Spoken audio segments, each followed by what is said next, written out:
Welcome to Amsterdam and the red light district. Actually, the red light district is not as bad as it has been. They've cleaned up a lot of windows here, the council, in recent years, but it's still the red light district. But I want to point out a few features here.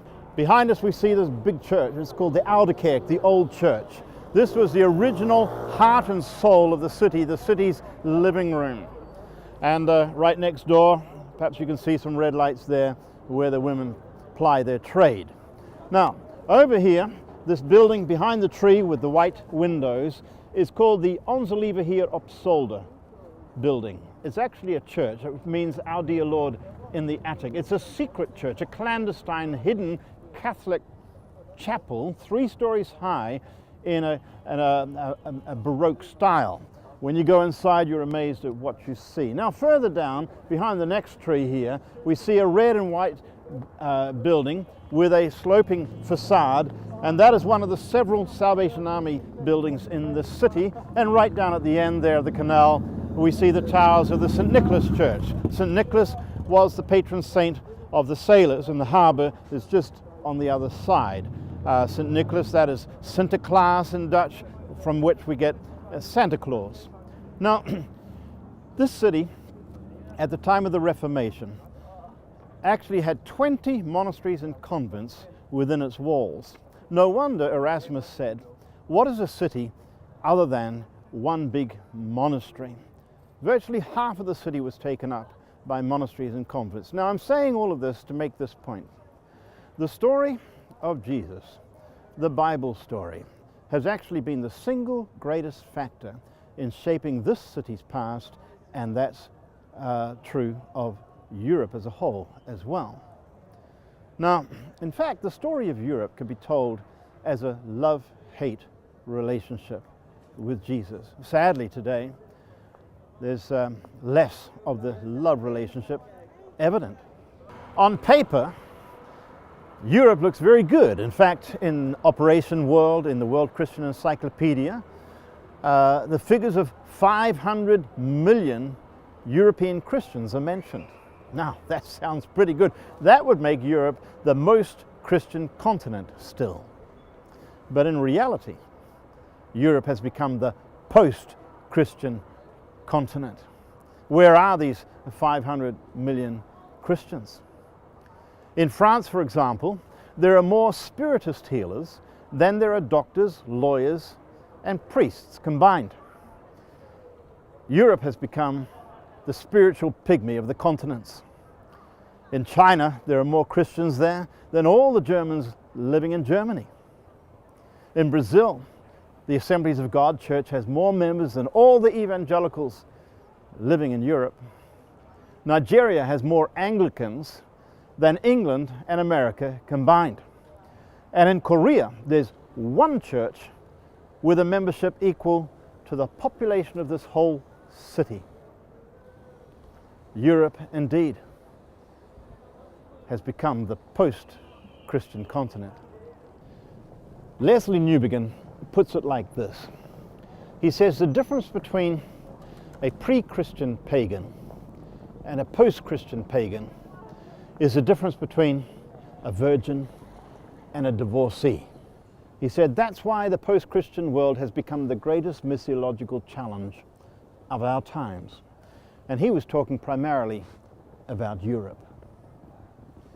Now let's go outside the city for another illustration. Europe is like a field that's full of rocks, full of old roots, full of junk that's collected over the centuries. Now, no farmer in his right mind would consider just going in there and planting seed on the field without first getting rid of the rocks, getting rid of the roots, getting rid of all the junk, and then plowing the field.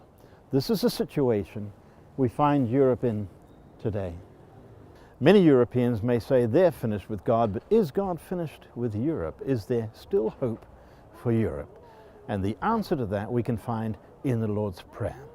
Jesus taught his disciples to pray, may your kingdom come. In other words, may your will be done on earth. May your will be done in Europe. It's always God's will for God's will to be done. It's never God's will for God's will not to be done. Then why do so many Christians seem to believe that it's God's will for things to get worse and worse as history goes on? That doesn't make a lot of sense. Let me suggest 7 signs where God may be at work in Europe today. Number 1, the shakings of God. He has been shaking the Marxist world. He is shaking the Muslim world. He is shaking the capitalist world, because everything not based on his kingdom will be shaken.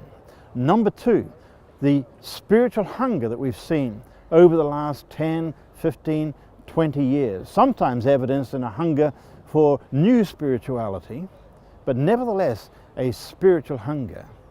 Number 3, the new prayer movements that we've seen burgeon over the last few years. Just think of them all. There's 24/7 prayer, the boiler rooms, there's the global days of prayer, there's 30 days of prayer during Ramadan, there's prayer marches, there's prayer triplets, prayer concerts, marches for Jesus, etc. Now, is God just teasing us, or does he really have a plan? I'll let you answer that. Now, a 5th reason is to see who God is bringing to Europe today, from Africa, from Asia, from Latin America. You know that nearly half of all the migrants coming into the EU are already church members. Sometimes we hear alarming figures about Muslim migration, but those figures are out of date, they're distorted. In fact, only 10% of the migrants coming into the EU are practicing Muslims, whereas 50% are practicing Christians. And they're bringing gifts that we've lost here in Europe. Gifts of spiritual discernment, gifts of bold proclamation, gifts of colorful and joyful worship, and they are changing the church in our inner cities. We can thank God for that. A 6th reason for hope is the new ecumenism of the heart, the new realization that we've actually got far more in common in the body of Christ than the things that separate us.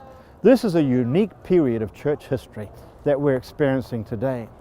And a 7th reason is the recovery of awareness that the gospel is all about God's kingdom. It's not in the first place or simply about salvation. Jesus said, unless you're born again, you won't see the kingdom. Yes, it's a very necessary start, but it's not the end. It is the Lordship of Christ over every sphere of life is what the gospel is all about. Now, this was the city where Abraham Kuyper lived and worked. Abraham Kuyper was Prime Minister of Holland 100 years ago. He was an educationalist, started the Free University here in the city. He was a church man. He started a denomination here in Holland. And he was a journalist. He edited, amazingly, a daily newspaper and a weekend newspaper. How could he do all these things at once is a puzzle to me. In fact, his opponents called him the man with 10 heads and 100 arms. And Kuyper is famous for saying the following. He said, there is not 1 square inch of human life where Jesus, who is Lord over all, does not say, mine. Europe belongs to Jesus. God is not finished with Europe, and neither should we be. The story of Jesus can still be the most important factor in shaping the future of Europe.